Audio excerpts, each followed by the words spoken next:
देखिए, डिस्ट्रिक्ट कांगड़ा में पिछले 2 दिन से जो काफ़ी भारी जो वर्षा है अलग-अलग स्थानों पर हुई है, जिसकी वजह से पब्लिक यूटिलिटीज़ का भी जो डैमेज है वो भी हुआ है और साथ में एक 48 वर्षीय जो एक मेल हैं उनकी भी एक ड्राउनिंग का इंसिडेंट रिपोर्ट हुआ है गग्गल से, तहसील कांगड़ा से। और इसमें यदि हम पब्लिक यूटिलिटीज़ की बात करते हैं तो कल शाम तक 66 जो रोड्स हैं अलग-अलग प्रकार की, उसमें ऑब्स्ट्रक्शन रिपोर्ट हुई थी, चाहे वो लैंडस्लाइड की वजह से हुई थी, चाहे वो ट्री फेलिंग की वजह से हुई थी। और कल सभी टीम्स ने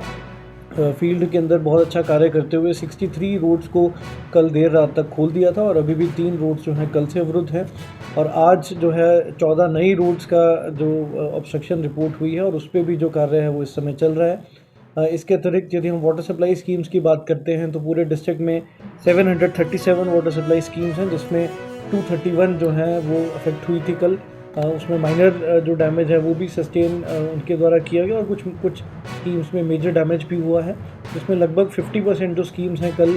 देर रात तक रिस्टोर कर ली गई थी और बाकी स्कीम्स पर आज काम चल रहा है। इसमें मेजॉरिटी स्कीम्स जो हैं आज रिस्टोर कर ली जाएंगी और जो बाकी बची हुई स्कीम्स हैं वो भी आईपीएच डिपार्टमेंट को डायरेक्शंस दी गई हैं कि अगले 48 घंटे के अंदर अंदर रिस्टोर करें। और जहां तक वाटर सप्लाई की बात है तब तक ये भी डायरेक्शंस दी गई हैं कि जब तक ये स्कीम्स रिस्टोर नहीं होती कुछ अल्टरनेट सोर्सेज को भी एक्सप्लोर किया जाए, जहां पर हमारे एनर्जाइज्ड बोरवेल्स हैं, जहां पे ट्यूबवेल्स हैं, उनके द्वारा भी पानी को जो है इन स्कीम्स में शिफ्ट किया जाए ताकि जो पानी की आपूर्ति है वो बाधित ना हो। इसके साथ साथ यदि हम बिजली की बात करते हैं तो जो हमारे ट्रांसफार्मर्स हैं वो भी जो लगभग 212 ट्रांसफार्मर्स के अंदर जो डैमेज है वो रिपोर्ट हुआ था और आज सुबह तक जो ये फिगर है ये 43 के आसपास ट्रांसफार्मर्स ठीक होने के लिए बचे थे और लगभग 75% जो कार्य है वो कर लिया गया। और आज HPSCB को भी डायरेक्शंस दी गई हैं कि आज रात तक बाकी बचे हुए ट्रांसफार्मर्स के ऊपर भी जो रिस्टोरेशन वर्क है वो करवा लें। हमारा मेजर जो डैमेज इलेक्ट्रिसिटी में हुआ है वो 33 kV जो कंघैन चढ़ियार हमारी लाइन है उसके अंदर ये डैमेज हुआ है। और परंतु चढ़ियार स्टेशन को इलेक्ट्रीफाई करने के लिए एक ऑल्टरनेट सप्लाई जो है बस्सी से वो लेकर उसको इलेक्ट्रीफाई कर दिया गया है, तो वहाँ पे बिजली की इस समय कोई समस्या नहीं है। और साथ साथ डायरेक्शंस ये भी दी गई हैं कि जो कंघैन चढ़ियार हाई टेंशन जो लाइन है उसको भी रिस्टोर करने का डिपार्टमेंट जो काम है वो शुरू कर ले।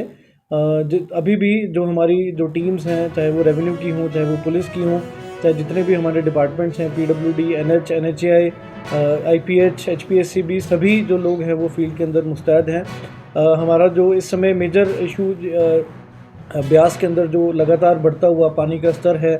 वो इशू है। पौंग डैम में यदि हम बात करें कल जो आंकड़े थे वो 1344 फीट तक पानी था, जो आज बढ़कर जो 1352 फीट सुबह था, सुबह 7 बजे के आसपास की रिपोर्ट है और 11 बजे के आसपास 1354 फीट के आसपास जो पानी है ये बढ़ रहा है। और हम लोग लगातार BBMB की जो अथॉरिटीज़ हैं उनके साथ भी टच में हैं और जैसे ही डेंजर लेवल क्रॉस होगा तो पौंग बांध से भी जो पानी छोड़ने का जो व्यवस्था है वो की जाएगी। और जितने भी हमारे ये ब्यास बेसिन के अंदर लो लाइंग एरियाज़ हैं वहाँ पर भी जितने लोग हैं उनको भी इवैक्यूएट किया जा रहा है। और जैसे कल रिपोर्ट्स थी कि कालेश्वर मंदिर की तट तक पानी पहुंच चुका है, तो मंदिर को भी खाली करवा लिया गया और आगे कुछ दिनों तक जो मंदिर के अंदर दर्शन है उसको भी बंद किया। इसी प्रकार जहां जहां प्रशासन को ऐसा सूचना मिल रही है कि कुछ लो लाइंग एरियाज़ के अंदर कुछ समस्या होने के चांसेस हैं, वहाँ पर जो प्रिकॉशनरी मेजर्स हैं वो प्रशासन द्वारा लिए जा रहे हैं। कि जो अगर हम घर की बात करते हैं तो 4 जो कच्चे घर हैं वो पूर्ण रूप से डैमेज हुए हैं और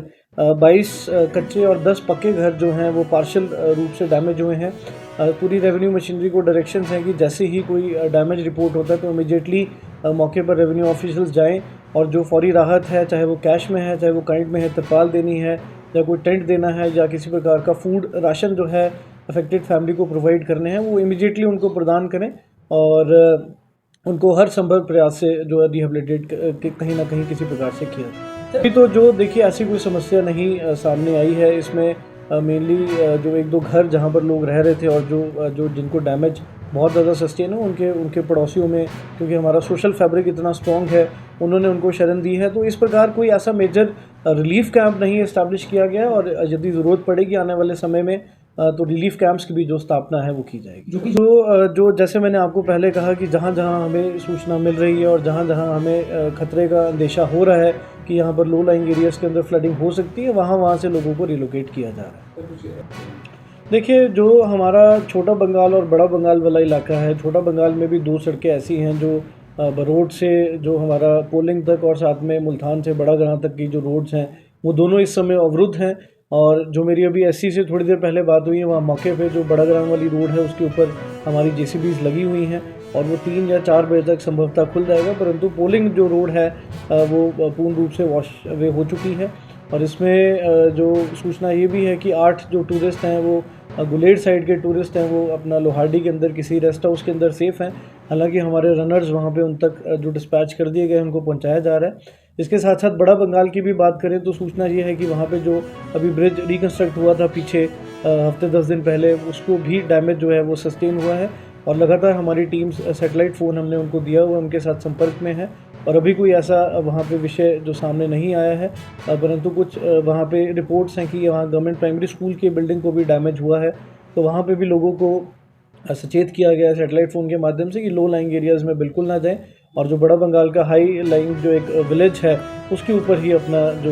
वहीं रहें। और वहाँ पे राशन की भी जो इस समय सुविधा है वो पूर्ण रूप से की गई है। और अब आगे आने वाला समय ही जो है वो बारिश किस प्रकार से रुख लेती है, मानसून किस प्रकार से रुख लेता है, उसके उपरांत ही जो बाकी जो उपाय हैं वो किए जाएंगे। ज़िला कांगड़ा में इस समय यदि हम बात करें तो बैजनाथ और जयसिंहपुर 2 ऐसे मेजर हमारे एरियाज़ हैं जहाँ पर जो रोड्स की भी डैमेज और जो बाकी एरियाज़ हैं, बाकी चीज़ों की भी जो पब्लिक और प्राइवेट इंफ्रास्ट्रक्चर है उसमें सबसे ज़्यादा डैमेज सस्टेन हुआ है। रिपोर्ट्स तो एज वी स्पीक, क्योंकि डैमेज ऑनगोइंग है, तो ये जो रिपोर्ट्स हैं वो at the end of the day he compile हो पाएंगी और उसके उपरांत ही जो 2 दिन या 3 दिन की हम बारिश की बात करते हैं उसके बारे में कुछ उल्लेख किया जा सकता है। अपील यही रहेगी कि आप घर से बाहर ज़रूरी हो तभी निकलें और खड्डों के पास और पानी के जितने भी स्रोत हैं उनके पास ना जाएं। और क्योंकि पानी इस समय यदि हम ब्यास के वीडियोस भी हम सभी लोग देख रहे हैं, कुल्लू और मंडी के अंदर जो